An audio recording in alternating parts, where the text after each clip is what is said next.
ఏదైనా లక్ష్యాన్ని సాధించడానికి ముందుగా మీకు తోచిన రీతిలో ప్రయత్నించండి. ఎదురు దెబ్బ తగిలితే ఇంకోసారి ప్రయత్నించండి. అయితే ఈసారి భిన్నంగా ప్రయత్నించండి. అవసరమైతే ఇతరుల సాయం తీసుకొని మరీ ప్రయత్నించండి. విజేతల మార్గాన్ని స్ఫూర్తిగా తీసుకొని శాయశక్తులా ప్రయత్నించండి. మీరు చేస్తున్న దాన్ని శ్రమలా అనుకోకుండా సమస్యను పరిష్కరించేందుకు కృషి చేస్తున్న భావనతో గట్టిగా ప్రయత్నించండి.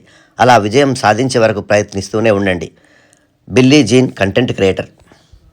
అతిగా ఆలోచించడం వల్లే ఎక్కువ అనర్థం జరుగుతుంది. చాలాసార్లు అసలైన సమస్య కన్నా దాన్ని మనం చూసే దృష్టికోణమే పరిస్థితులను జటిలంగా మారుస్తుంది. అందుకే అనవసరంగా ఆందోళన చెందకుండా ప్రశాంతంగా కూర్చొని హేతుబద్ధంగా ఆలోచిస్తే వాస్తవ పరిస్థితి అవగతమవుతుంది. అప్పుడే సరైన నిర్ణయాలు తీసుకోగలం. క్రీన్ డోన్లీ ఏఐ కన్సల్టెంట్. క్రమశిక్షణను ఒక్క మాటలో చెప్పాలంటే మీకు ఇప్పుడేం కావాలన్నది పక్కన పెట్టి జీవితంలో ఏం కోరుకుంటున్నారన్న దానికే ప్రాముఖ్యత ఇవ్వడం.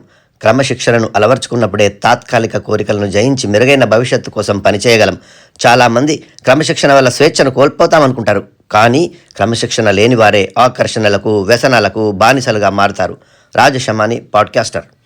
అన్ని బంధాలు ఏదో ఒక దశలో బోరింగ్గా అనిపిస్తాయి. అలాంటప్పుడు వాటిని నిలబెట్టేది ఒకే ఒక్కటి, అదే నిబద్ధత.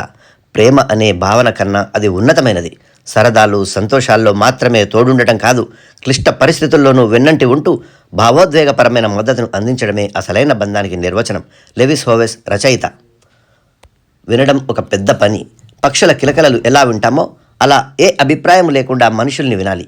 సగం వినగానే వాళ్ళ మీద ఒక అభిప్రాయం ఏర్పరచుకోవడం, మనకు తోచింది చెప్పడం మంచి శ్రోతల లక్షణం కాదు. ఏకాగ్రతతో ఆస్వాదించి అర్థం చేసుకోవడానికే వినాలి. అప్పుడే మనలో మార్పు స్పష్టంగా తెలుస్తుంది. Jiddu Krishnamurti, philosopher. Courtesy from Eenadu.